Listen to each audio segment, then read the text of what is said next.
Good evening. On behalf of the Wisconsin Institute for Public Policy and Service, I would like to thank you for coming to the second in our three-part series, Conversations about Immigration in Our Community. This event is part of the WIPPS Public Issue Series. My name is Julie Bunchek, and I'm a program manager with WIPPS. WIPPS is a unit of the University of Wisconsin system. Our mission is to engage, educate, and energize communities throughout the state on issues that matter to them. To this end, WIPPS' task is to provide resources, information, and ideas to empower the people and communities of Wisconsin. Our sponsors for tonight's event include UW-Stevens Point at Wausau, Wisconsin Public Radio, First Presbyterian Church of Wausau, the Winnebago Presbytery, Catholic Charities of the Diocese of La Crosse, Naomi, and the Wisconsin Humanities Council. The Public Issue Series is made possible through the support of Dean Dietrich, Kevin Hermaning, and Dr. Fernando Fritz Rivera, three community members who are committed to nonpartisan educational programming. Now I'd like to introduce the panel. I would like to point out, though, that two panelists who have been advertised as being here tonight have had to cancel. Christine Munson from NTC and Becky Morchensky from the Marathon County Health Department are unable to be here due to pressing family or professional matters. And panelists, as I say your name, if you can just kind of salute or wave to the audience so they can put a face with your name. And by the way, I should say these people all have amazingly impressive resumes, and it was a chore to boil them all down to two or three sentences. So, Brian Hoover is the Human Resources Manager at Greenheck Fan Corporation, where he served previously as Senior Financial Analyst and Compensation and Benefits Manager. Greenheck has recognized the need for businesses and the community to partner in order to make immigrants and others of different ethnic backgrounds feel welcome in our community. Hans Breitenmoser owns and operates a dairy farm in Lincoln County. The son of immigrants, Hans's farm has grown to include 1,500 owned and rented acres of land and is home to about 450 Holstein dairy cows and about as many replacement heifers. Breitenmoser's farm has employed immigrants from Mexico, Nicaragua, and El Salvador for 20 years. Hans is also a supervisor on the Lincoln County Board. Brian Forrest is a second-generation dairy farmer from Stratford. His family farm merged with Maple Ridge Dairy in 2012, and Brian became a partner in that operation. Maple Ridge now milks 1,700 cows and farms 3,800 acres. Currently, about half of their 32 full-time employees are immigrants originating from Nicaragua and Mexico. Mirella Espino is a proud daughter of two, I forgot to get your pronunciation on this, Zacatecano? My Spanish is not that bad. The proud daughter of two Zacatecano parents with mixed legal status. She's a graduate of Colby High School and UW Marathon County, and last May she graduated magna cum laude in Latin American Studies and Political Science from the University of Wisconsin-Eau Claire. She is currently Development Associate for Clues, the largest Latino nonprofit in Minnesota. Tony Gonzalez was born in New York and at age 3 arrived in Bogota, Colombia, his family's home. He lived there until 1980 when he returned to the U.S., graduated from high school, and joined the United States Air Force at age 17. Formerly the executive director of Comunidad Hispana in Merrill, Tony now operates EAG interpreters, through which he works daily with documented and undocumented members of the Central Wisconsin community. Carmen is from Mexico and has been in Wisconsin for 16 years. She came here to offer a better life for her children. She is here awaiting a U visa, which is available to victims of crimes who have been victimized here in the U.S. and have cooperated with authorities in the investigation into these crimes. Sherry Baker is superintendent of the Abbotsford School District, a 4K through 12 district made up of approximately 750 students. Their student body is 52% Hispanic and 48% Caucasian. Over 1/3 of the student body is identified as English learners. Prior to entering administration 15 years ago, Sherry spent 24 years in the classroom as a Spanish and French teacher. Kathy Rubino has worked with the Neighbor's Place for 10 years, both as the Furniture and Basic Needs Director and currently the Food Bank and Pantry Director. Previously, she worked as an RN and family nurse in Chicago and northern Wisconsin. Her focus has always been working with low-income, immigrant, and minority populations. Macy is the Executive Director of the Hmong, Wisconsin Chamber of Commerce. She's a Wausau native who was an education professor at the University of Wisconsin-Stevens Point for nearly 10 years. Macy was an active member on several boards and committees in Marathon County with missions relating to diversity and early childhood, which included Toward One Wausau and the Marathon County Diversity Affairs Commission. Before Yao Yang was born, his parents buried his 3 older siblings because of the Hmong involvement in the secret war in Laos. Yao was the first child in his family to survive, being born in the Ban Vanai refugee camp in Thailand in 1980. His family moved to the U.S. in 1987. He's an Iraqi war veteran, having signed up before being a full-fledged American citizen. Yao is currently the Hmong liaison for the D.C. Everest School District and the pastor of the Cross Church, which does ministry to the down and out in Wausau. Dr. Sonal Chandratre is a pediatric endocrinologist and an assistant professor of pediatrics at the Medical College of Wisconsin, Central Wisconsin Regional Campus.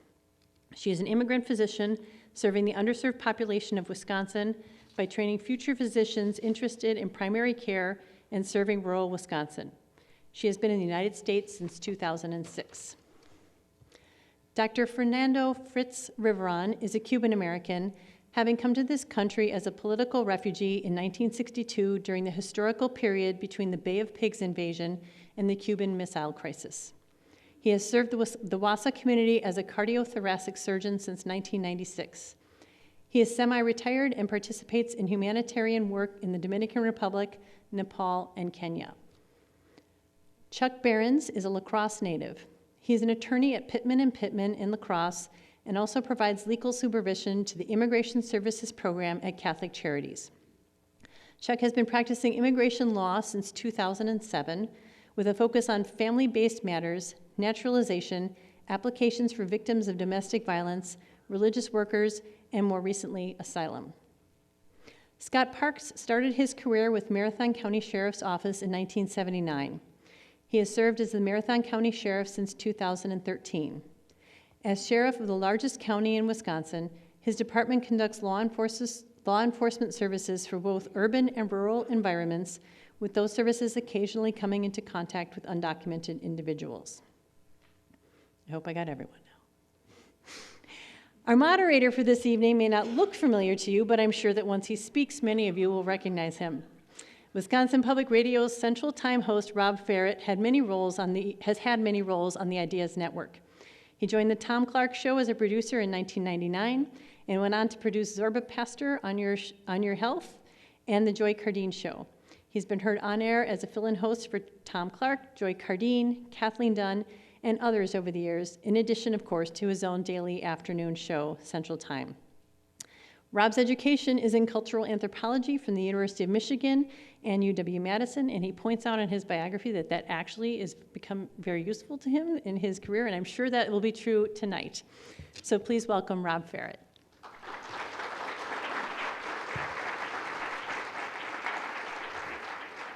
Thank you so much for coming out tonight. I'm very excited to be here. For one reason, because I'm sharing the stage with people with just an amazing collection of stories and expertise and frankly, energy. I don't know how all of you do all the things you do, but also because of the format. This is not a debate. We're not going to wrangle out a solution to all the immigration questions in the United States. What we are going to hear is firsthand experiences of people living with immigration issues, dealing with them in their work and in their personal lives. So I want to dive right in and hear them talk a lot more than me tonight. And I want to start at the beginning of the immigration story for some of our panelists and their first experiences here in the country. And Yao, can you start us off talking about America through the eyes of a young Hmong refugee? Thank you, Rob.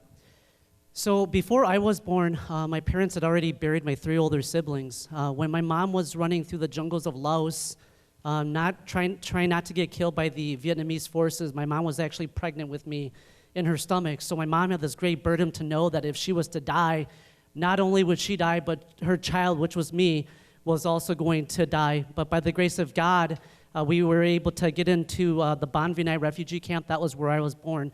So for the first 7 years of my life, all I knew was complete poverty, not having enough food, shelter, or clothing. And then finally in 1987, my family was finally granted permission to come to the United States. And talk about the most scariest experience for a little Hmong boy coming to the United States as a refugee. My entire life up to that point, I had seen black hair and brown eyes, and all of a sudden I saw blonde hair and blue eyes. And that was such a strange, scary experience. I went to school, nobody understood me, they talked to me. I didn't understand what they were talking about. I remember my first winter here in Wausau, and by this point I had finally made friends with Caucasian students. And one day before winter break, these kids were talking, and they said Christmas. And I had never heard of that word before. And for like a 7-year-old boy, my concept of Christmas was a big fat red guy coming down your chimney, and there happens to be a tree that's growing inside of your living room, and he drops off Christmas gifts. And I was thinking, what? That happens at your house? And I was thinking, boy, Americans are strange. They have some really weird traditions, okay? But I was really, really surprised that they get presents. And so I went to my house that day and I said, Mom, I heard that American kids get Christmas presents. Do Hmong kids like myself, do we get Christmas presents? And my mom says, Yao, no. We could barely afford to put food on the table for you to eat, so you don't get any Christmas presents. And talk about a little Hmong boy's heart being broken. I knew that on Christmas morning, all of my Caucasian friends were going to be opening these big Christmas presents.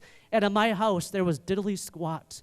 And then finally, a year later, I had an ESL teacher. Her name was Ann Merrifield. And she knew that my family lived in poverty. And she knew that there was a Hmong boy that was growing up in America, not having this American experience. And so she said, Yao, for Christmas, I want you and your family to come over to my house. And that Christmas day, I learned that Americans like to bake cookies. When you're Hmong, when you live in poverty, you don't bake cookies. And then at the end of the day, she said, come over here. Look at these presents. They've got your name on it.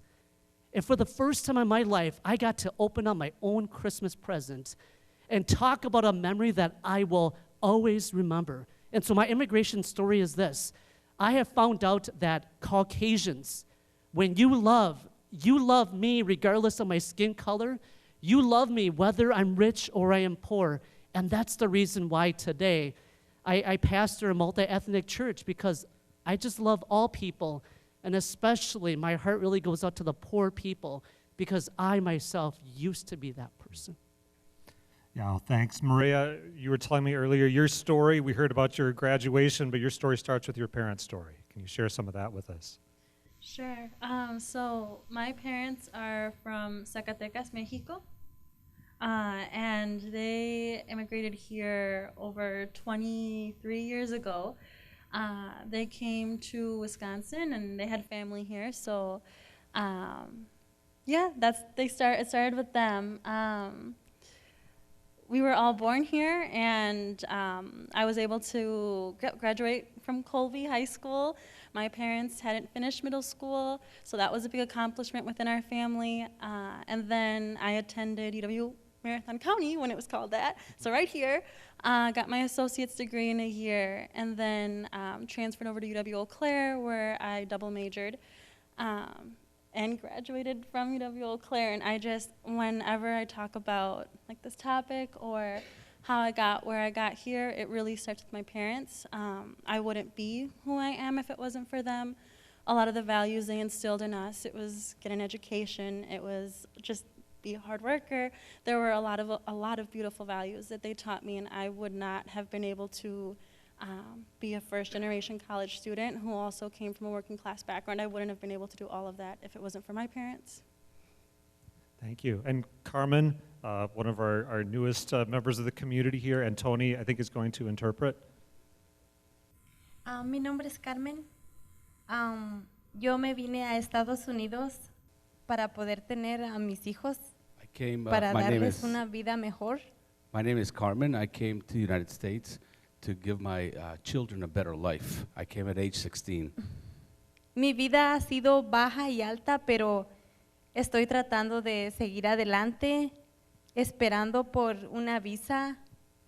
My life has been full of up and downs, but I am currently waiting to be able to receive a visa Para seguir adelante y sacar a mis hijos adelante, y estoy contenta en Estados Unidos.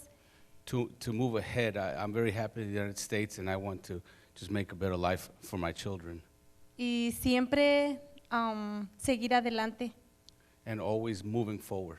y apoyar a muchas personas que a veces tenemos muchos miedos, pero tenemos que salir adelante. And to support a lot of people that have many fears, but we have to keep on moving forward. Thank you. And Dr. Rivera, you came to this country at a dramatic time in world history, much less the history of Cuba. Can you tell us about your story? Well, in 1962, I was 5 years old, and I had been in 61, standing on a balcony watching what I thought were fireworks, and it was the Cuban Missile, I mean, it was the Bay of Pigs invasion, Hidon, as they call it in Cuba. And at that point, Castro had sort of taken over everything, initially telling everyone that he was not a communist and that the dictator had just been overthrown. Everybody was ecstatic. My parents were ecstatic.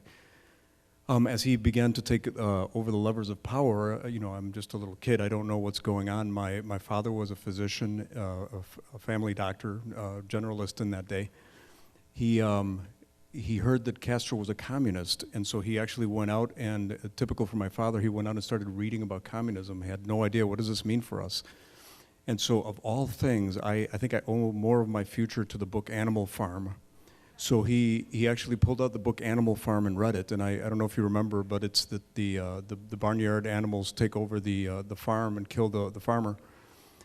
And so he came home, and he was so just in fear of what was happening in the country that he called a family conference, sat down with his brothers and family and told everybody, I'm leaving the country, I'm leaving everything behind, please come with me.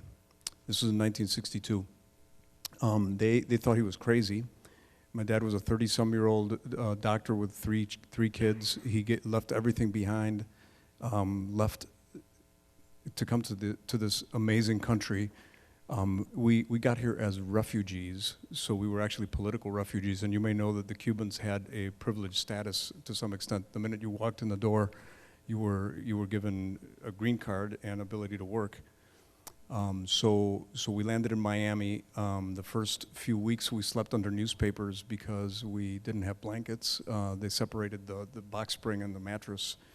And my dad couldn't find a job for a long time because you're not a doctor when you get here and you have 3 kids to feed. You know, this is a story that you know, many of you know. You know, we're a country of immigrants.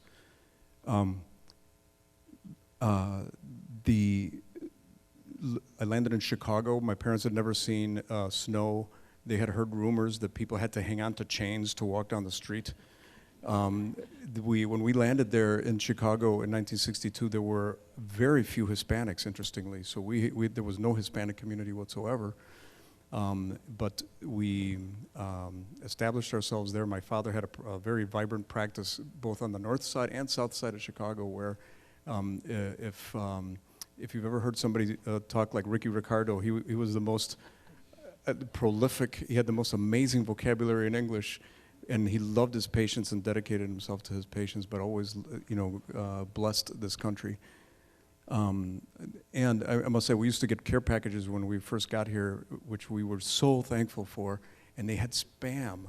And I thought, man, this stuff is so great. Fried Spam, if you've never had, that's killer. Thank you. Well, Dr. Chandratre, that's a great segue into some of the work that you do, and let's talk about some of the ways that immigrants here in the community serve the community. You work a lot with immigrant doctors doing rural health care. Can you tell us some about that? Absolutely, Rob. I think the problem that we all are discussing about immigration, I think the problem itself is a solution to another problem, which is rural health care. And I just want to bring to everybody's attention that immigrant physicians are doing a lot of good stuff and in terms of healthcare, and more so in terms of rural healthcare.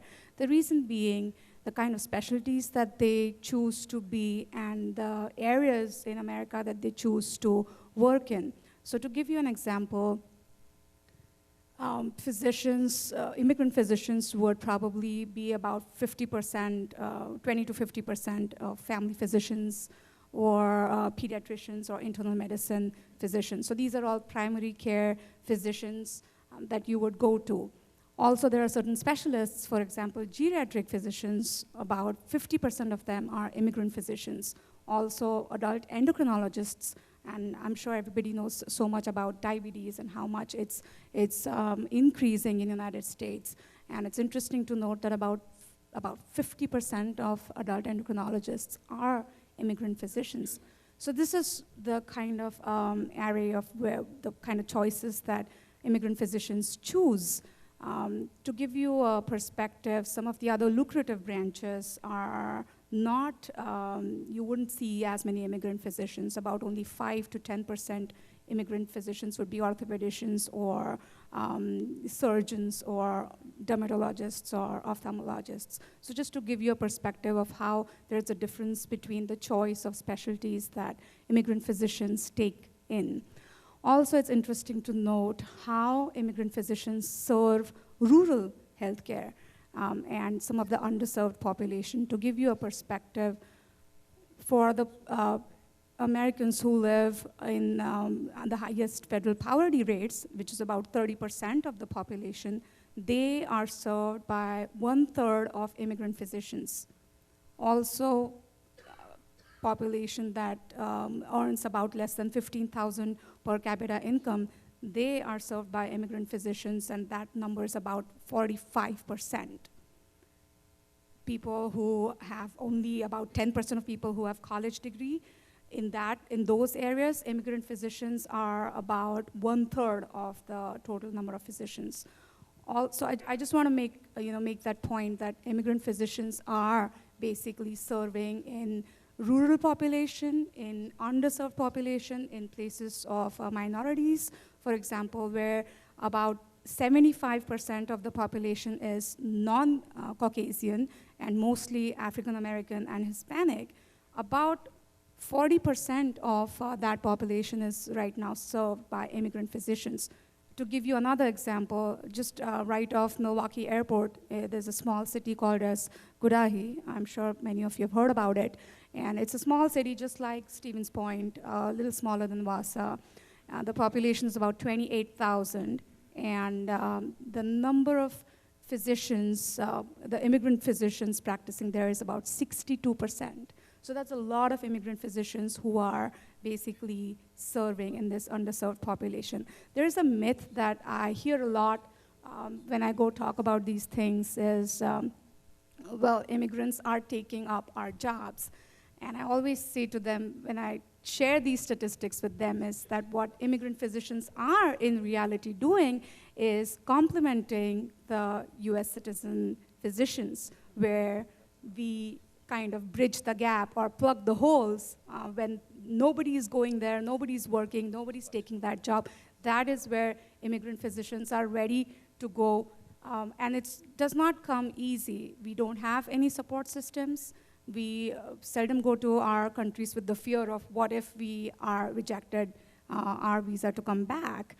And so it's really hard for us to not have any social support, but still be there in the community. And I think we're doing that because we are really passionate about our community here. So, and we'll come back when we talk about some solutions to talk about that a little more. Dr. Macy Yang He, we were talking a little earlier about something that's I know near and dear to your heart, the contributions of entrepreneurs in the Hmong community. Can you tell us about that? Sure, thank you, Rob. I'll say this, that so my family came to the United States in the mid-70s, and we were one of the first families in the Wausau area. We ended up in Ohio. We found out we had family in Wausau, so we came to Wausau. And I'll say that my father was an entrepreneur. with the minimal knowledge he had about how you start a business, what it takes to have a business, how do you make money, how do you take out a loan, for instance. He didn't have a whole lot of knowledge about that. But what he did know was, so let me just say, first of all, so he was one of the first growers of ginseng in this area.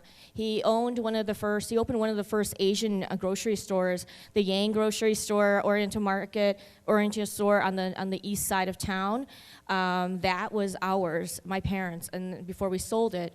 So that was one of the first ones. And then of course my father was one of the starters of the Hmong Methodist congregation here in the Marathon County area.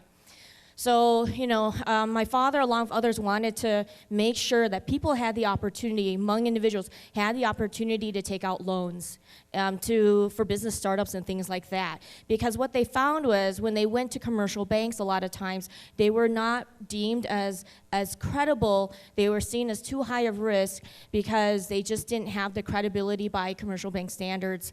And so what they did was they pooled their funds and they came together and said, let's bring our monies together so we can give out loans to those in the community who might need it. Unfortunately, with the little knowledge that they had, their financial institution, while it was legal, it didn't last very long because they had such limited knowledge. Years later, I will tell you, who would have thought? I remember working, and by the way, my father was not alone. There were many, many Hmong individuals who wanted to start their own businesses. They knew that coming to the United States gave them those opportunities that they might not otherwise have had. But because of the language barriers, because of the lower level of education that they had here in this country, formal education, they just weren't educated enough to know what to do and how to get there. Okay. And that's very true across the board with low income and underserved community folks. It's hard for them to build that credibility. So what happened, and now years later, here individuals just like my dad decided that they needed a place like the Hmong Wisconsin Chamber of Commerce.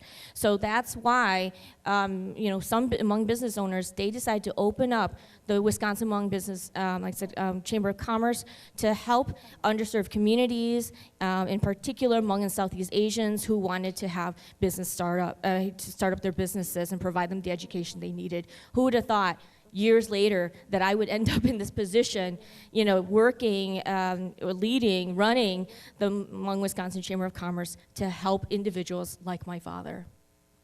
Thanks. Well, those are some of our stories of immigrants and second-generation immigrants and people starting institutions here. As we heard in part one in the first session of this series of events, there have been a lot of new immigrants in Wisconsin over the last couple centuries, and they all interacted with the institutions and the businesses that were already there. And so I want to turn to that part of the story now with our schools. And Cheryl, as superintendent in Abbotsford, you've got a program, an interesting immersion program, Spanish-English. Tell us about that and what led you into that. Well, first of all, I have the most exciting job in the whole world. So those of you who are looking for good work, come to Abbotsford. As a Spanish teacher, when they interviewed me in Abbotsford, they knew I would be able to communicate with 52% of the student body. 52% is Hispanic. And we knew, at least 4 years ago when I started there, that we had to do something to engage these English learners. It's hard enough to come to the United States and not speak the language. It's even harder to catch up in school when we're graded by a test, right? And we all know that. So in Abbotsford, starting in kindergarten, students can enroll, their parents can enroll them in a dual language immersion class. And I know that's unheard of, rural Wisconsin, right? In the middle of cow country. But you can enroll in a dual immersion class where half the day you learn Spanish, all your content is taught in Spanish, and the other half of the day it's taught in English. Half of that class is Spanish-speaking children, and half of that class is English-speaking children. So we are so fortunate that we can do that in a small rural school, that English-speaking students, by the time they're in 5th grade, will be fluent in Spanish. And those Spanish-speaking students will be fluent in English. And here's the kicker, not the cow kicker, the educational kicker. Here's the kicker. Those classes are performing at a much higher rate of growth than the kids who are just in the English classes. So that's a success story. Thank you.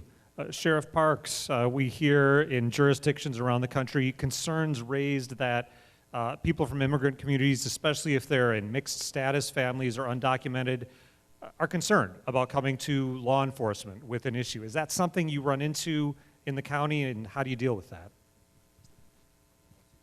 So part of the mission statement for the Marathon County Sheriff's Department runs around trust building. For without trust building, we'll never be effective in anything that we do as far as the services that we provide. I've been fortunate as sheriff, and then even prior to that as the chief deputy, to have met people like Tony Gonzalez and some of the other panelists that are on up here with me tonight. And we have gone out into the community, either myself or our chief deputy, to meet with the various undocumented groups to try to build a rapport of trust with them. Because as I said earlier, status doesn't mean anything to us. I don't care if you're rich, if you're poor, if you're a squeaky clean citizen, or you're one that's committing crimes on a regular basis, whether you're documented or undocumented, law enforcement's role here is to protect and serve everyone. And that's what we intend to do. Now, I can tell you it's a huge mission for us, especially with the undocumented, because trust is very difficult to build with the community who may fear law enforcement because of the countries that they are fleeing. But we do work on that on a regular basis. And the sheriff raised issues of legal status, so let's go to you, Chuck, and talk about what are the things that people don't know about the process to try to come here legally. What are things that maybe Americans don't know? Yeah, Americans don't know, yes. Yeah, I think that there's a major misperception that people who have no status kind of avoided a process that was readily available to them. The reality is there is no process. There's no line to get in. There's no fee to pay. If you don't have an immediate family member with status, and by that I mean with the green card, or who already is a United States citizen, if you don't have a spouse, parent, sibling, or child who has status, there's no line for you to get in. Now there are employment options.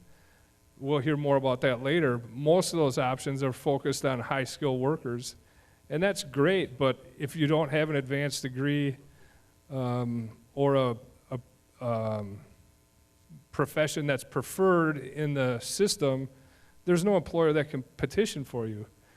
So I think that the thing that I try to explain to folks is, in that way, I think when people talk about the system being broken, that to me is where it's broken. There's no line to get in. There's no form to fill out. There's no fees to pay. If you don't have a U.S. citizen or green card holder, spouse, parent, child, or sibling, there's nothing for you to do. And quickly, even if you do, let's say I have a brother in Mexico and I petition for him, it's going to take him 40 years to get a green card. 40 years is not a workable system. And now, Kathy, you try to provide service, food, and other things to people who need it in the community of all local communities. What do you see as some of the biggest obstacles in providing, helping people meet those needs? I think the biggest obstacles is having the significant culturally appropriate foods in a food pantry that culture, any culture, is familiar with. And I can't overemphasize the fact that food in cultures is very, very different, but is really the soul of their mental health. And so I think that's what we struggle with, is having the appropriate foods to help subsidize or be able to fulfill the needs that these populations are looking for. Interesting. Well, I want to turn to our employers now. Thank you for waiting patiently. I want to start with our farmers, Hans and Brian Forrest. We've got two Brians, I guess. A very practical question I want you both to chat about a little bit. Maybe it's an easy answer, I don't know. How do you find workers from other countries, and how do they find you? We about 90% of our recruitment would just come from word of mouth through the families that we have already at our farm. And that we found that to be the best way. We treat everybody like we'd want to be treated, and you know, it's kind of our work family, and they have relation, and if one is going, they'll usually find somebody to come in and take the place. And Hans, is there a language barrier working with immigrant workers on the farm, and how do you, Hans, how do you overcome that? We were concerned about that when we first started hiring people who don't have English as their first language, but I mean, it didn't scare us for too long, and I think perhaps part of the reason was I grew up around people who didn't speak English as their first language anyways, so it's really not, it hasn't been that much of an issue. We've got people who are bilingual on our farm, and so, you know, we just figure out how to get along. And how do you, as farmers, deal with status issues for employees on the farm? Whichever one of you wants to tackle that first. Well, I require anybody who comes looking for a job to fill out an I-9 form, and once that form is filled out, then, you know, assuming that they can, you know, handle the work and so forth, then they're on the bus. And Brian, what with the legal status of an immigrant worker, how long can they stay and keep working for you? Well, that is an issue. You know, it was talked about with the attorney here. There's not a great, you know, there's systems in place for seasonal workers, for vegetable growers, and as a dairy, we're year round, and you know, it takes 9 months to learn the job well, and that system for documentation and does not work well for dairy. So you don't stop milking 9 months out of the year? We do not stop. The work does not stop. It's 365. Yes. Now, Brian Hoover, you work for a different kind of employer, Greenheck Fan Corporation. How have you reached out to different communities in the Wausau area to make sure your workforce reflects the community? Sure. So we've obviously we're facing all-time lows in terms of unemployment rates. So you know, I think we're at a little over 2% in the local community here, which is definitely a challenge for all employers.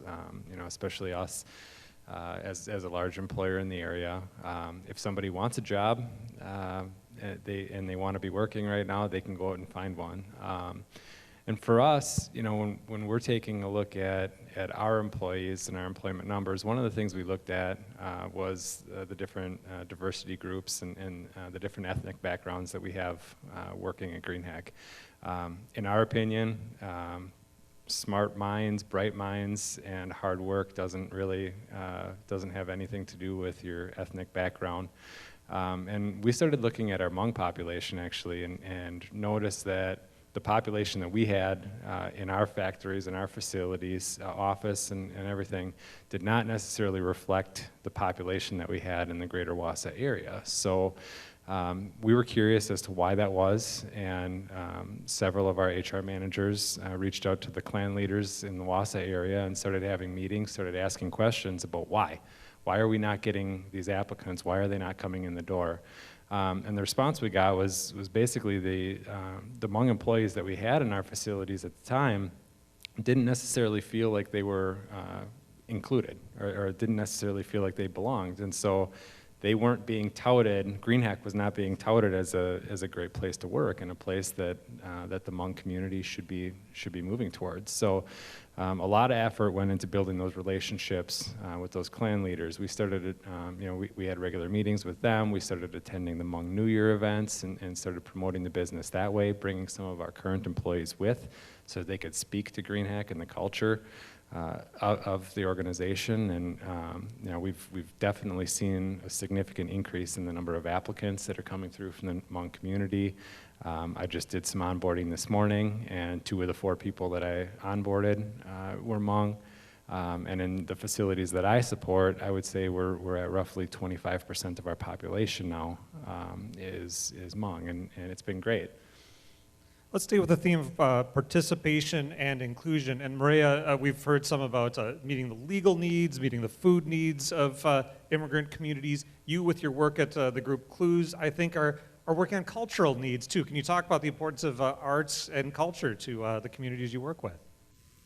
Yeah, so Clues, Comunidades Latinas Unidas en Servicio, is based in Minnesota. We have headquarters in St. Paul and then offices in Minneapolis and rural Minnesota. We have 2 offices in Wilmer and Austin.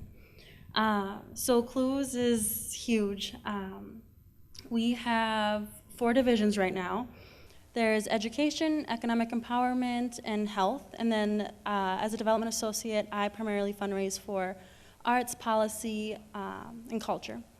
So our focus within the arts and culture is to build up culture, to have space where community can get together. It reduces isolation. You feel embraced. You feel like you're represented. You feel as if you have a home that really welcomes you. So I think oftentimes arts and culture are seen as more like softer traits or components that aren't as vital as, for example, like ESL classes, or we have food pop-ups. Those are obviously extremely vital and necessary for our community, but they also do need a space where they feel at home, where they see their culture and where they're embraced and they can make those connections and build friendships and build community. And Dr. Yang-Her, you were telling me earlier that initially there was a stereotype in the community that the Hmong community was different, isolated, not willing to connect. Can you talk about how you see that changing over the years? Well, I think that there are still, some stereotypes out there, absolutely. But yeah, I think one thing that people have come to see, I would say not only in, with everyone, really, the community, when they come together, people realize that they're more alike than they are different. That there are more commonalities than there are differences. Everyone's trying to survive. Everyone's trying to strive. Everyone's trying to thrive, and that we have those things in common. We all want to live in a community where it feels welcoming, and that we have an opportunity to grow, and for our children to continue to go to school and be educated. And I think once those conversations start to happen, we realize, we're really not that different. I can give one example for us is in gardening. People don't know the Hmong people's, it's in their blood. Generations and generations, that's what they did. That was their life. They live agrarian lifestyles. They're farmers. They know that better than anyone, how to, grow something in their own ways. But, I remember my therapy, Caucasians in the community who had gardens who would say to my parents, well, this is how you grow this. And my parents were saying, well, yeah, we have this way of doing it. This is the way I've known how to do this ever since who knows when, right? So I think that once they start to talk, they realize, wow, we're more alike than we are different from one another. Brian Hoover, that reminds me of something you were telling me about your work, finding shared interest groups among people, not necessarily with the intention of saying, here, this is to bring the Hmong and Hispanic and English-speaking employees together, but just as a way to cut across boundaries almost randomly. Can you talk about that a little? Yeah, so every year Greenhack runs Leadership Academy programs, so we identify leaders throughout the organization, bring them together and go through 12 months of leadership training, and those individuals are split up into different groups and they're tasked with working on business-specific projects. And this year, one of the projects for our Leadership Academy cohort was to come up with different ways, different networks, different avenues for all of our employees to get together who share common interests. So we launched a program called GENS, it's Greenhack Employee Networks, and basically what that does is it allows groups of like-minded individuals to get together, form a group or form a committee, and come up with a proposal, an actual proposal that goes to a committee of people that will review those proposals, They've got an executive sponsor, each committee that's formed, and if it gets approved, they'll actually receive corporate funding from the company to help launch their group and help get them connected and hopefully grow throughout the entire organization. And when we're talking about the entire organization, keep in mind we're talking about our Schofield headquarter campus. We're talking about our employee populations in Minneapolis, in Tulsa, Oklahoma, North Carolina, and Rockland, California as well. But really what it's designed to do is get those like-minded individuals together. From our perspective, again, it's not necessarily based on your skin color. You don't have to have the same skin color or the same ethnic background to have the same interests. And what we're trying to do, especially with the immigrant populations that are coming in and the minority populations, is help drive those connections with fellow coworkers. We feel like if we can plant those roots and start that root system, get that to grow, it's going to be a lot harder for those individuals to leave. They're going to feel like they're welcome. They're going to feel like they're a part of something bigger, and that's really what we're after. We've heard a lot of stories of service here tonight in various ways in different institutions. I want to talk to a couple of the panelists about their decision to join the U.S. military as immigrants. Yao, can you talk about your decision to join the military? So growing up, the stereotype that I heard was that like Hmong people, everybody was on welfare, and so we were a drain and a burden on the economy. And so having Hmong people here in this country was not good. And growing up, I wanted to prove people wrong that a refugee community like the Hmong people, we can give back to the community. So I went to college for a year, and then after that, September 11th happened. And I just thought, how dare these Middle Eastern terrorists come to the United States to try to kill bad Americans when I knew they were really good, kind, caring people like Anne. And so I thought, and I'm a dreamer, and so I thought, I'm only one person, but I believe that one person can make a difference, and so I thought about joining the military. So I asked my parents, and they said, we're not about to bury a fourth child. And I thought, well, that's a pretty legit reason, okay? And then I asked my Hmong friends, and they're like, yeah, you're stupid. I'm like, well, why would you say that? They're like, you're a legal alien. The United States does not even recognize you as a full-fledged American citizen. This is not your war. Let the white man fight the war. This has nothing to do with you, Yao. But I just thought, you know what? My patriotism is not what's based on a piece of paper or lack thereof. My patriotism is what is in my heart. And in my heart, I felt that I'm an American. So the right American thing to do is to defend my country. And so against the wishes of everyone in 2002, I signed up for the Wisconsin Army National Guard. And from 2004 to 2005, I was in Operation Iraqi Freedom. The second Wisconsin soldier to die in Iraq was just a few yards away from where I was. And at the end of that year, we came back to Wisconsin, 23 out of the 25 guys. And when I came back, it took a little while, but Uncle Sam, in 2008, Uncle Sam said, all right, Yao, you've proven to us that you're American enough. And that's when I finally got my U.S. citizenship.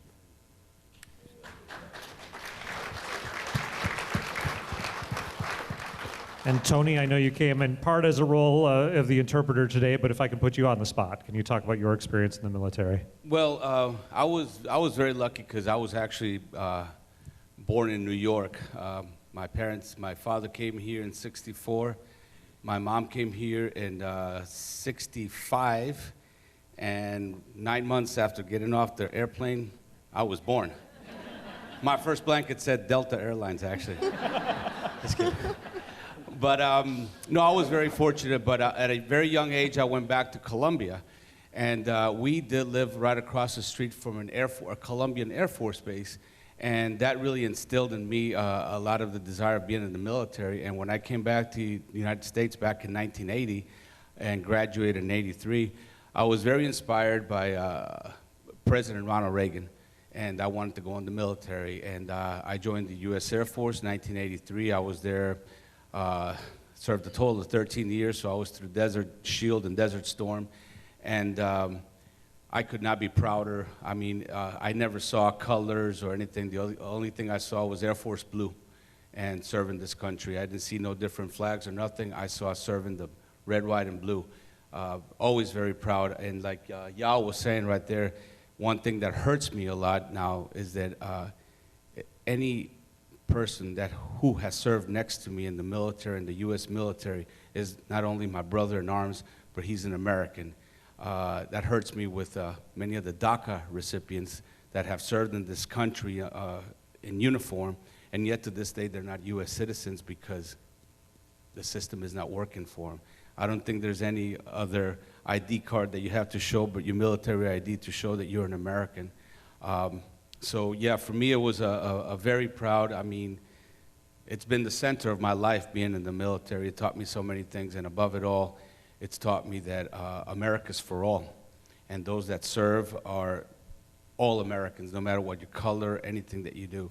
So to me, it was, the military was everything, has been everything. I encourage people to be in it, and I try to advocate and push as hard as I can to make sure that those who have served are and become U.S. citizens as soon as possible, because that's what they deserve to be.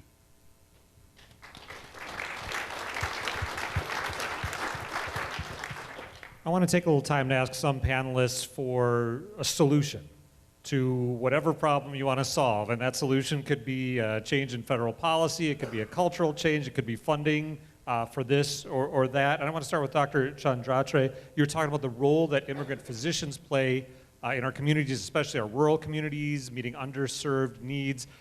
But you were telling me earlier there are a lot of obstacles for those physicians in particular to come into the country and take up practice. What would you like to see change? What could streamline that so we can get rural communities, in many cases, the physicians they need? That's a great question, Rob. I think there are a lot of hassles and struggles and hindrances for immigrant physicians to right now serve the population. And I think one solution that I thought of, and I was discussing with you earlier, was maybe sort of a point system. Again, this is in practice in Canada, Australia, and as well as in England. I have been in England and served in England for about 3 to 4 years.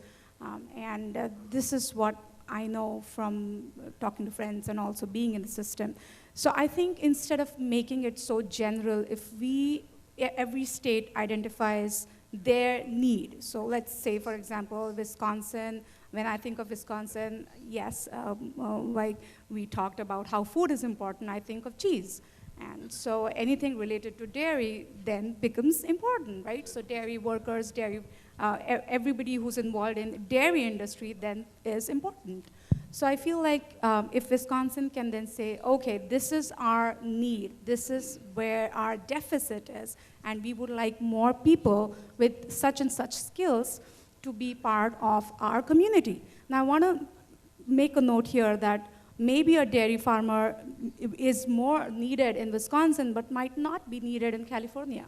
And we need to understand the difference of community need. So I think it's really important for us as community members to then say, this is our need, and these are the people, these are the skilled workers that we need to fulfill that. And then they should get a priority. Right now what is happening is everything is so generalized. In a way it is good, but in a way it's not really working. And if it is not working, then why don't we step back and look at other countries where things are working? So in Australia, Australia has the maximum number of immigrant population. So does Canada, and then England, which is right around the same in terms of numbers with America. So if things are working there and they're making their economy stronger, then why should America stay behind? That is my big question and concern. So I think if we start a point system, find the need category, and then give priority to those skilled workers, that would be beneficial. Also, I think for those skilled workers who have already shown their dedication, now for example, physicians. So rural healthcare is really important for all of us right now. The Association of American Medical Colleges has already projected a shortfall of about 90,000 physicians in 2025, which is right around the corner, 5 years from now.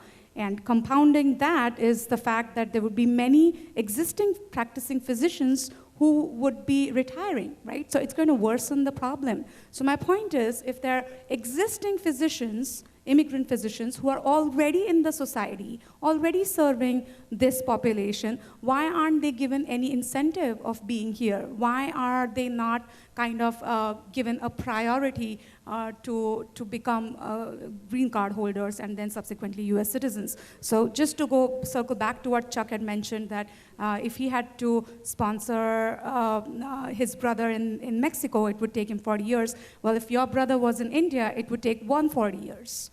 So right now the backlog is so bad that if I were to apply for a green card based on employment, it would take an Indian national 140 years to get a green card. For me, personally, based on my husband's application, it's about 50 years. And I don't mind disclosing my age. I'm 40 years old. I might not even be alive when I become a US citizen. Again, that's not even citizenship we are talking about. We're just talking about getting a green card. The process is still 7 to 8 years to become a citizen. So my point is, people who are showing the dedication, I might as well leave this community and go to a place like California, where most of my friends are, physicians, that's where the need is.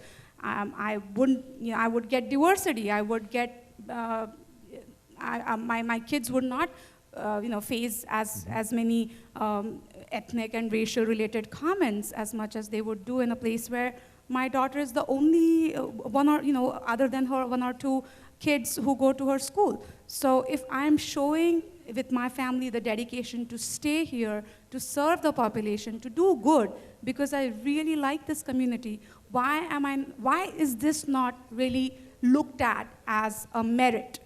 Why a merit is just sitting, so for me, if it's EB1 or EB2 category, you need 100 citations to be eligible for saying that you are highly, highly skilled. So I don't understand, how could a dairy farmer sit down at home and write papers and show 100 citations? And Dr. Chandra, I want to throw things over to Chuck now to follow up on that and your thoughts on that non-existent process you were talking about earlier. Yeah, I think that these are all really good points and really many of the things that I would like to say as well. I think that, the system, I think we could do a lot better, as you were mentioning, if we linked it to labor needs. And we keep statistics on all these things. There are trade organizations, the Department of Labor. We could come up with numbers that could be, I think, relatively workable for dairy, for hospitality, for construction, all down the line. What do we need? And when you see unemployment levels where they are, to imagine that we don't have labor needs is not realistic. And I think, there's a myth that immigrants do work that Americans are unwilling to do. I think the reality is often there are no Americans to do the work. So, my mom grew up on a dairy farm near La Crosse. She was the oldest. She had 5 brothers. Dairy farmers, like other people in the world, want their children to do well. My mom became a nurse. Her next brother became an attorney. Her next brother worked in business in dairy, but as a business person. Her next brother stayed on the farm. I'm missing one. The youngest one works on a larger dairy. So my one uncle stayed on the farm with my grandpa. For different reasons, my uncle and my aunt had one child, my cousin, on the dairy farm. So he went from 6 kids, 5 boys in one generation, to the next generation of 1 boy. My uncle, dairy farmer, like other people, wants his son to do better in life. My cousin's now a large animal vet. So who's left on the farm? So it's not that there's, lines of America guys standing around in rural America going, well, I wish I had a job, but I'd be damned if I'm going to milk a cow. Those guys a lot of them are gone. And so we have to look at our labor needs and say, how are we going to address those things? Hans, do you have lines of Americans lining up to milk cows? Yeah. I don't have lines of anybody lining up to. It's hard to find employees right now. And I think that's kind of a moving target because, the economy is a very dynamic thing, right? I mean, You know, God forbid this, you know, the economy could take a nosedive and we could have 10% unemployment in, you know, a year and a half from now, and it changes the landscape. So that's kind of a moving target. But I think in terms of immigration policy is like public policy in general. And so, you know, not to go down a rabbit trail here, but if we're interested in good immigration policy, we get that the same way we get good public policy in general. If good public policy is defined by policy that does the most good for the most people most of the time, if that's good public policy, where does that come from? Well, it comes from, you know, it comes from a healthy democracy. And I think our policymakers, if they would maybe spend more time listening to the people on this panel and the people in this room, and less time listening to people with deep pockets, you know, there might be, we might get better public policy. And I think also on a federal level, we have to, I think a little bit bigger too, because a lot of our Mexican immigrants are here now, and thank goodness they are, but a lot of them are here now because of trade policy, right? I mean, NAFTA, there was a lot of good things, but the unintended consequence of NAFTA is it displaced a lot of Mexican farmers that still needed to feed their kids, still needed to make a living. So people go where people go, you know, and it's the history of America. You go where you think you can have a you know, a better future, and certainly a better future for your kids. But I think we have to, when we talk about trade policy in the United States, I think it's important to think about what the unintended consequences of our trade policy might be going forward. Is it a short-term gain for the United States? You know, hooray! But you know, what is it going to do to the economies of other countries? And you know, ultimately, what are those folks going to do? And you know, we shouldn't be surprised when you know, people move to where they need to move.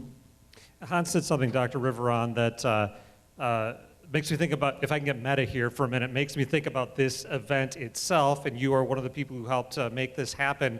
You have a hope that this kind of conversation will do, replicated many times over, will do some of what Hans was talking about. Well, I think this is enlightening, and to hear it from different perspectives, you know, but I think I mentioned to you that one of the tenets that I've always held in my mind is that when things don't make sense, you have to stop and examine why they're not making sense. Examine the basic principles. And so, you know, you may know this, but we had, our immigration policy has not really changed since 1965. At that point in 1965, we decided that we were going to be a family-based immigration system. And so 2/3 of all of our immigration is family-based. So people with green cards or people who are already here as citizens, 2/3.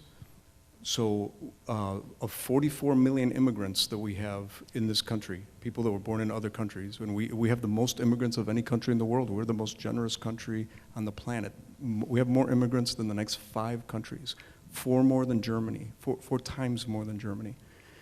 Of all those immigrants, the great majority are coming in through chain migration. Now, not to be controversial, but this is the basic premise is we have to decide, well, what do we want as a culture? What you all are saying is, I think, brilliant. I mean, you know, we're looking at economic needs and the needs of our community. But to do that, you have to have a point system or some kind of merit-based, as you said.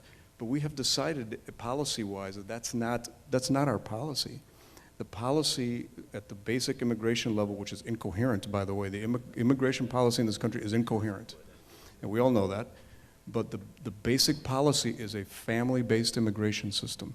So what that does is that nobody can get a visa. So people come illegally into this country or undocumented because that's the only way they can get in here. The DACA, the children of undocumented parents, it's impossible for them to do anything in this current system because DACA was passed by President Obama as a presidential order. And Trump has continued that, but the Congress, which is in charge of policy, has done nothing for 30 years. So the basic premise is, okay, so what we're talking about here is really You know, how do we make this more fair? How do we get people that, you know, how do we get more doctors when there's a doctor shortage? How do we get more workers for the agricultural industry? You know, well, but our policy's not choosing that. It isn't. It's the only way to get into this country is if somebody sponsors you that has a green card. I want to zoom in on some solutions at the local level. Sheriff Parks, can you talk about what might help you and your agency build that trust you were talking about earlier with people from different backgrounds, immigrant backgrounds? So if I could talk about a couple of different things here. First of all, we do try to go out into the communities and try to have open forum discussions with them so they understand that we recognize their purpose for being here. Most of these people that are coming to this community are coming here for the sole purpose to gain a better life for themselves and for their families. So I want to bust that myth that law enforcement is targeting individuals or communities that are undocumented. Now, as a member of law enforcement, I'm well aware of where individuals live and work in this community. If we seriously wanted to do something, we could shut down corporations and the agricultural system in the state of Wisconsin overnight. But you don't see us doing that. Because as I said, a majority of these people are here for one purpose, and that's to become productive members of this country. So I want to dispel that myth.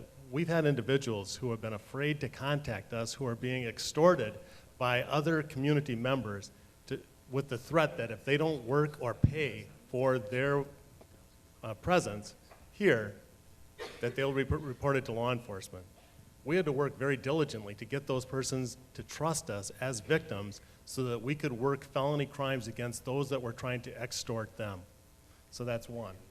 The second thing that I'd like to do is continue working with the localities and our state legislature to come up with some possible way to provide them with some type of identification permit.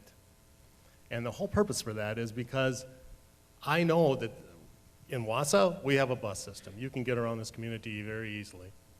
Out in the rural areas, there's no way that you can get to become working at the farm system or working for a corporation unless you're operating a motor vehicle. Wouldn't it be safer for all of us if these individuals learned the rules of the road and had some type of permit that educated them on that, and at the same time, being biased on this issue especially, I'm sure I've got individuals that we come in contact with who today when my officers come in contact with identify themselves as Sergio Garcia. And tomorrow when they meet them, they'll be identified as Hernandez, Sergio. I'll bet I have individuals that are listed in our system 14 different ways because they're afraid to tell us exactly who they are because they are fearful of us. We need to overcome that. Maria, briefly you were telling me earlier that very issue, the driver's license issue, was an obstacle for your family. Yes, well, you asked what issue or what solution would I have for everything we're talking about, and I said there's just so much that could be listed. But at a very practical and local level, it's driver's licenses. I am from Dorchester, Wisconsin, so very rural. It's the village of Dorchester. I think there's like 800 people there. You can't get anywhere without driving. There isn't a bus. We don't have Hoover. We don't have like any of that. You need to drive. So I think that that is definitely something that families do really need. And well, like what was already mentioned, it is a public safety issue. And it's not something new for Wisconsin. Licenses were issued out to people even if they didn't have a social security number prior to 2007, maybe 2005. But it was when the Real ID Act initiated here in Wisconsin, and driver's licenses no longer were just for driving purposes, but were also for identification to get on a plane or get into federal facilities. So right now, as it is, it has a dual purpose, a driver's license. So this isn't new. If we were to reverse it back and have something where people could apply just for a driver's license, it would make sure that people so they can get trained and are making sure that everyone on the road is safe. And Kathy, let's get back to the neighbor's house. What would help you work with the communities you work with to help provide the services they need? I think our biggest barrier right now is bilingual workers, really, bilingual volunteers. Volunteers from the community that would be able to help with the populations that come in, whether it's Hmong, whether it's Spanish speaking. Those two for the Wausau area, Marathon County area, would be the biggest change, I think, the improvement for us. And Cheryl, at the Abbotsford School District, what would help you with this large and I think growing immigrant community? One of my biggest pet peeves is when the kids come through our doors, we don't look to see if they're documented, undocumented, purple, green, brown, yellow. They're children who come through our doors, and it's our job to educate them. However, the state of Wisconsin, and then bigger than that, the federal government, they look at the landscape of education that everyone has to achieve at a certain level by a certain age, and if you don't get there, you know, you're in trouble. Well, when 34% of your student body is Spanish first and English second, and they're taking a test that's entirely in English that is going to weigh, measure, and judge you, that's a tough one to put together. So we're doing everything we can to work within the context of the laws, but the reality is we don't see, in education, we don't see those nuances of licenses and immigration and whatnot. They're children who walk through our doors. We educate them. That's our job. And so we do whatever we can to get them there, but there are barriers because it's a different culture. We need to be able to talk to their parents. They don't sometimes read, even in Spanish, so then we are trying to connect with them, and then we have trust issues. They come in, they're afraid that if law is looking for them and they all congregate in a school, that's a good place to get caught. So there's a lot of things we deal with there, but again, Abbotsford is probably not much different than Wausau.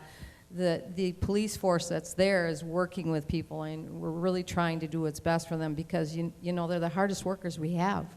They're the ones that are on the farms. They're the ones that are working at Abbeyland Meatpacking. They're the ones who are the outstanding citizens who walk in with their children in the morning and sit right down at the table to have breakfast. So it's been a total transformation for the Abbotsford area, and we continue growing. While rural schools all across the nation are decreasing in enrollment, we keep growing. The next big question is where do we go with all the kids? Brian Forrest, let's bring things back to the dairy farm. You were talking about some of the challenge, the seasonality. Is there a change? We heard some suggestions for the back row there too. Is there something that would help you, a simple change that would make it easier to keep your operation going smoothly? Well, I just love some of these ideas. This is great stuff. Well, the seasonal working visas do not work for dairy. If there was something, something for 3 or 4 years, kind of like the seasonal visas, that would be a big help. But I would agree with the driver's license. That would be huge. We have equipment. We have equipment that we need to operate to get to our fields and whatnot, and it just seems like a no-brainer for everybody. We don't have too much time left before we turn things over to the audience, but I want to bring things back to you, Carmen. Can you talk about your hopes for your future here in the United States? Mis esperanzas son que me dieran una visa o un permiso para estar aquí trabajando. My hopes are that I obtain a visa or a permit so I can be working here in this country. Porque yo fui víctima de violencia doméstica. I was a victim of domestic violence. Cortados 2 dedos, mi cuello y aquí. Entonces no sé por qué esperar mucho tiempo para una visa, para un permiso, tener una licencia. They cut 2 of my fingers. He cut my neck. He cut my face. So I don't know, and I'm going to add to this, she's waiting for a U visa. She's applied for already, and she doesn't know why it's taken so long when she has done all of her part.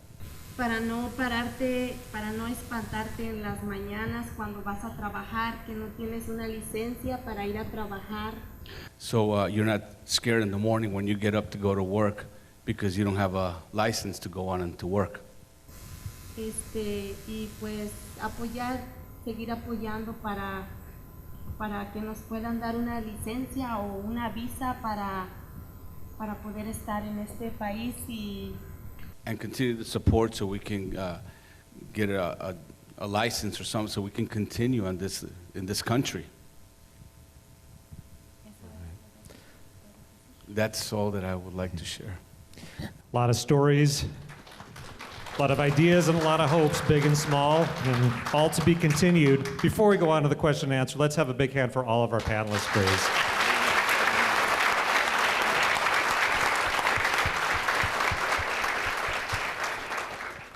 Now we have a couple people, yes, with microphones. Raise your hand, jump up and down, whatever it takes. My name's Darlene Berry. I'm with the Immigration Action Team from the First Presbyterian Church in Marshfield. And this question is for the people who organized this incredible panel. I was just making a list of all the boxes that would be ticked off, and it's 2 pages long in my notebook. Did anyone attempt to get a politician on our panel? Do sheriffs count?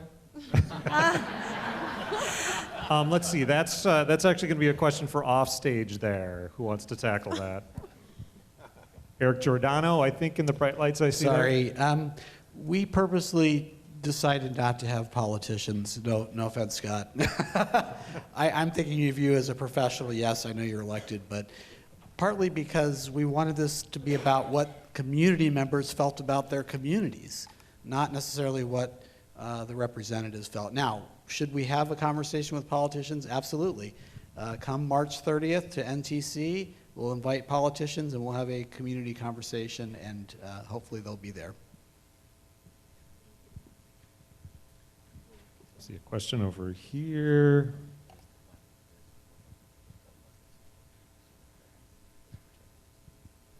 How do you parse out utilitarian immigration versus humanitarian immigration? I know at least a couple people have thoughts on that. Dr. Rivera, do you want to go? Sure. Well, you know, it's just a philosophical point that we ought to be having conversations like this in this country. I mean, there's a lot of philosophical points that we just don't bring up, and so we fight at the fringes without like deciding, well, you know, who are we and what do we really think? I mean, remember, you know, the motto in this country is e pluribus unum, you know, from many one. So that's who we are. I mean, this is a country of immigrants, you know, but do we want to continue 3/4 or 2/3 of our total immigration being family-based, or do we want to do like Canada or Australia or Great Britain? If you look at a graph, I was just talking about this earlier, if you look at a graph of countries and you look at the types of immigrants that come into each country, we are a far outlier insofar as we have decided that we're going to be family-based. So a family member sponsors you, you come in. On the other end, there are many places, all of Europe, Australia, almost every place else has a merit-based system. When people say merit-based, it sounds utilitarian and maybe sounds heartless, but at the same time, is it heartless to say that we need people in a certain work environment? We certainly, I can tell you as a doctor, we are in a crisis of not having enough doctors, so of course we should be having more doctors immigrate in. Just as an example, so if we actually had open discussions on the political level where we could have reasonable thoughts about this and say, well, you know, okay, so Canada has a point system, and the points that you can get are based on skills, youth, language, and ability to assimilate.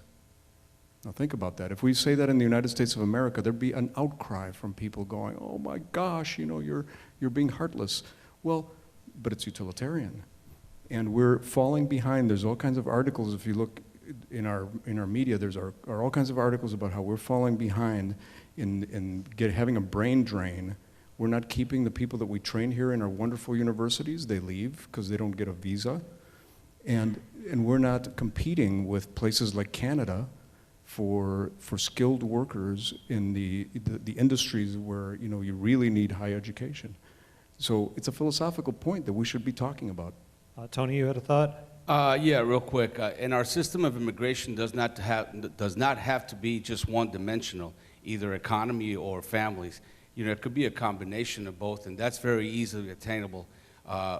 You know, with knowing what people come and everything. I work for North Central Health. I do interpreting. I see people that need incredible humanitarian need, and when I joined the Air Force, I'll bring this again, the best thing about our country was the heart of our country, and I would run amiss if I don't tell you about a member of the panel that's not here, Pastor Jeff Todd, and if I don't say, who are we as a nation of heart and everything? Of course our economy needs, but we're talking about people that are looking for the big, bright light in the hill that is America. So we don't have to just go with, oh, it's either work or either family. There's a combination of both that we can do and do it in a sensible way. It doesn't have to be either one or the other. It could be all together. That's what we need to do. And Chuck, you wanted to add something? Just quickly, I totally agree. I think, one, I've expressed my opinion about kind of more of a market-based, but I agree that both ways, there's room for both. And I think in general, we need a more generous immigration structure. And anybody who says we don't is not looking at reality. So, I mean, how this is shaped and where the preferences are and how that all comes about, I think there's a ton of ways to do it. But we need to address it. It needs to be more generous than what it is now. We have our head in the sand, and we're not trying to solve problems. It's all about fear, and I'll just stop there. Well, your question, I think, could fuel an hour and a half worth of conversation by itself, but I want to throw things out for anyone else who has a question for our panelists. One back there, and then one coming up here. A little bit of the topic of asylum came up, I think, with the comment that Hans made about our policies, but I wonder if there's more could be said about suggestions for that and what's going to be, what's happening now with our asylum system, and why we have such pressure for asylum. Does anybody want to tackle asylum? I don't know if that's anybody's specialty exactly, but does anybody have thoughts on asylum issues?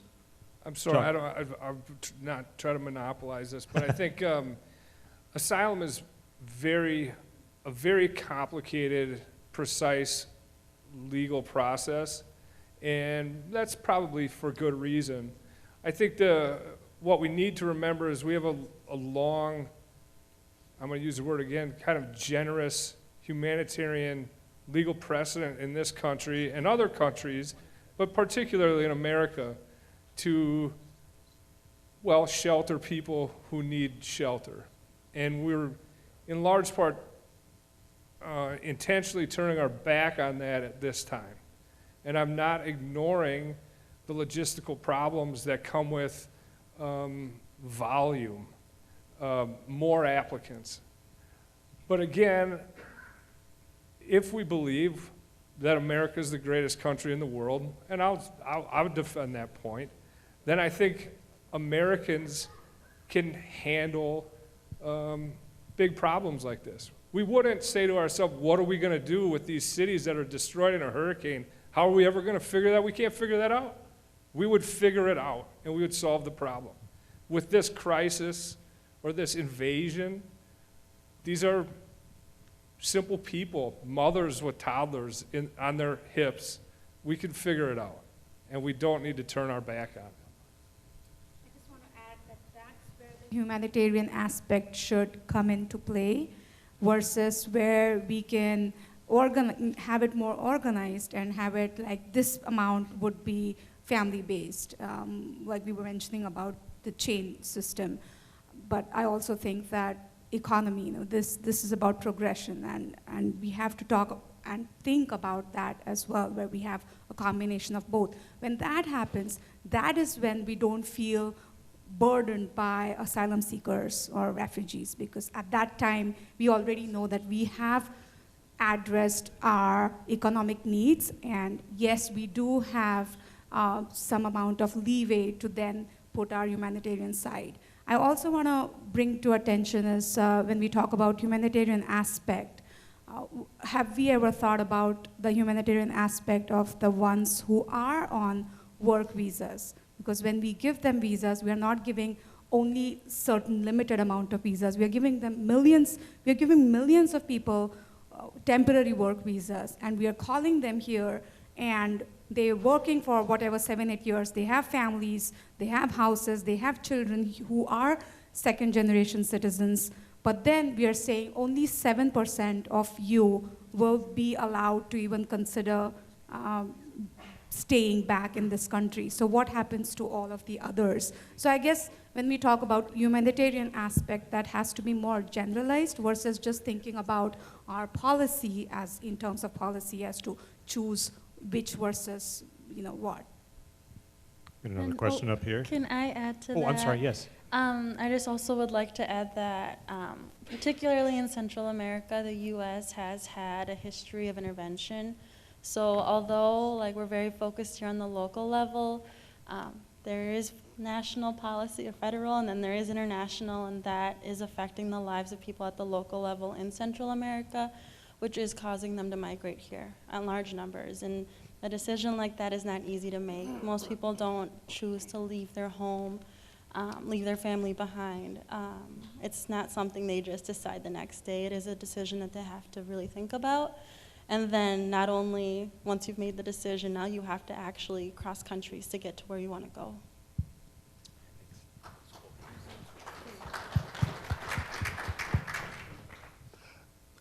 Thank you.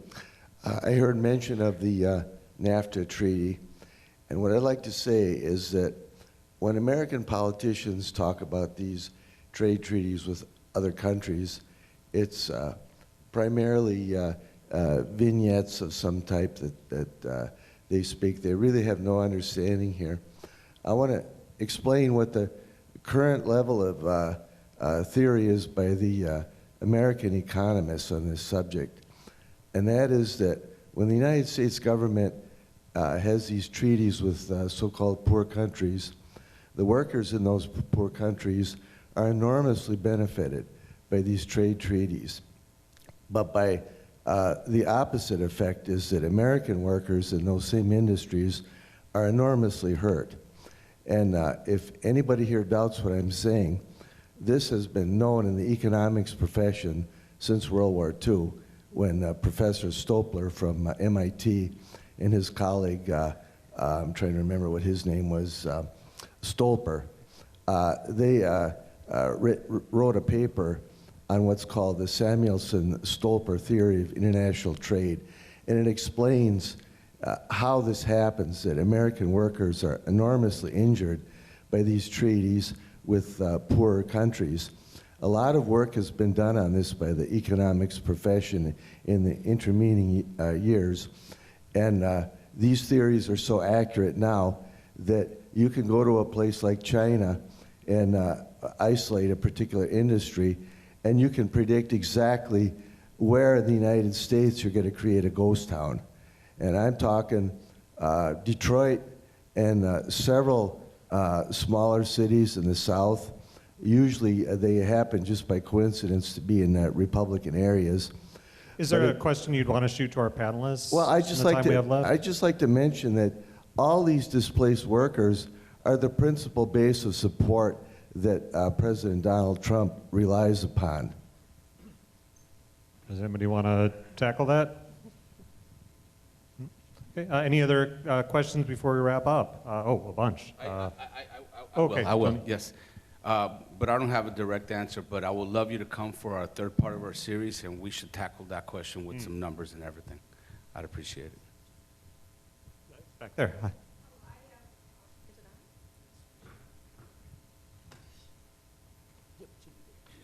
Hello.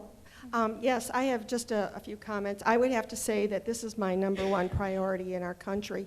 I did not hear the beginning of this talk, but I would take exception, and I do take exception when I hear of immigration as a term conflagrated with illegal immigration, illegal people coming to the country. I just see those as totally separate. I'm totally for immigration, don't have a problem with it. I would concur with skills-based immigration, addressing the needs of America. Sure, we should find a way to do that. I do take exception with illegal immigration for many, many reasons. Among them, we are not a country of unlimited resources. Any resource that goes to an illegal person is not going to a citizen, and I can tell you, I know many people who are citizens. Veterans are one of my priorities and my highest priorities who are not receiving resources. A resource is going to an illegal is not going to a citizen. And I do take extreme exception with a flaunting of our laws. If you are illegal, you broke laws to get here. I understand you have issues, but we can have rationalizations for breaking any particular law. There is a way to enter our country and there's a way not to enter our country. There are laws. We are a country of laws. And I would say, the gentleman in the back had mentioned, I really have a problem with politicians who for decades have talked about comprehensive immigration reform and have done nothing to address our issues as American citizens. We do care about other people, but there's a way to handle issues, and flaunting laws and providing privileges to people who are illegal is not a way to handle it. And I get very extremely upset with that occurring because it is not appropriate to do that. I don't like the law, so I'm not going to follow it. And just finally, just to say, and you could address any of my comments, it's perfectly fine. I've been to different countries. One, for example, Mexico. I go to Mexico, I fill out a little white form, and I'm supposed to say when I enter and when I leave. And when I leave, I need to give them the form back. I have a limited stay. I'm not allowed to go into any other country in this world, sit and expect resources to be used for my purposes. So I want to throw this exception. to a panelist or two. Thank you, Dr. Youngher. I'm going to talk about the topic, which is immigration, the economic impact, right? Isn't that what I believe that's why I was asked to come. So I'm gonna talk a little bit more to that and in this area, right? So I'll just say this, let's not, my message is simple, give them a chance. Give them a chance. We are a nation of immigrants. And when I think about the Hmong people in this area, and not only this area, nationwide, we are entering 4 generations of Hmong Americans. And yet, a lot of times, and I'm just talking about Hmong Americans, I know there are many others who have been here even longer, and yet I see many non-Hmong individuals who haven't been here quite as long, and they're deemed more American than many of Hmong Americans who have been here, like I said, 3-4 generations now. So so I'm just saying, I know that when the Hmong first started coming in the 70s, this community was not ready to take on the Hmong people, to bring them in. There was a lot of talk in the communities, I know this, that, of those who weren't Hmong and said, what are we gonna do for these people? They're always gonna be, they're not gonna help our economy. They need to be educated. They need to go to school. Well, guess what?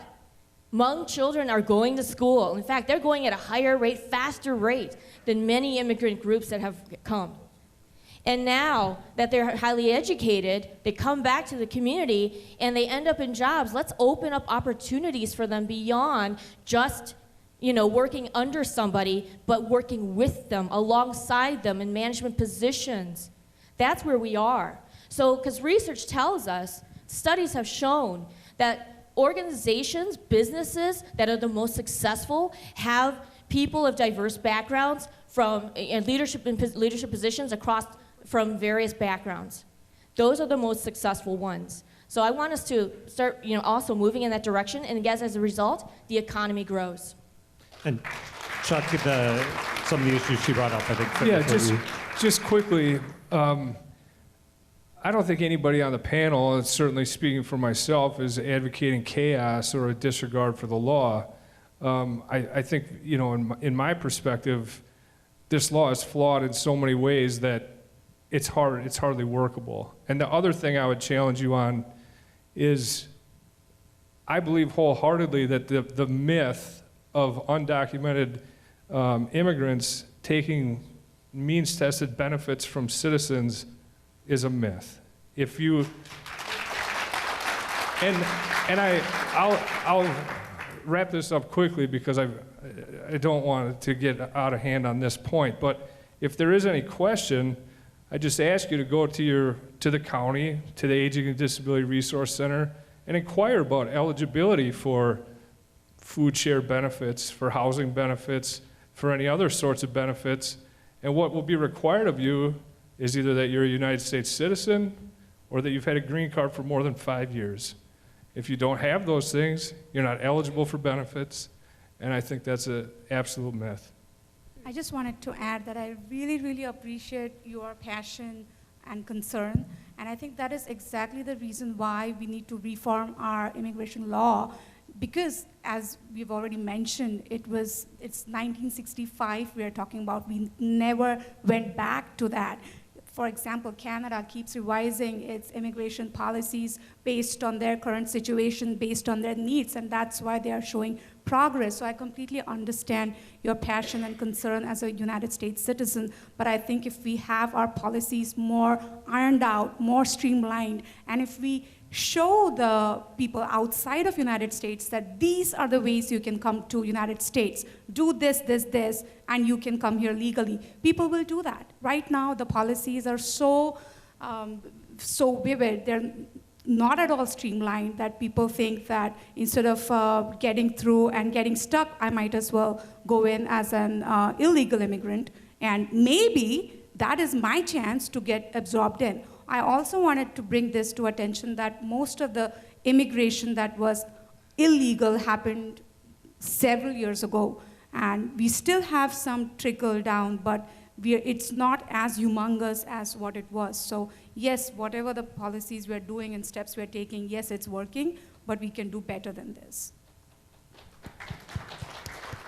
So if I can comment real shortly on this, we've left one gigantic piece of this out, and that's the border.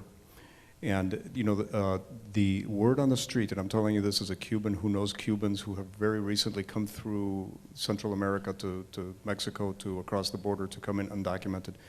The word on the street is you come in with $5,000 to $10,000, you pay a coyote.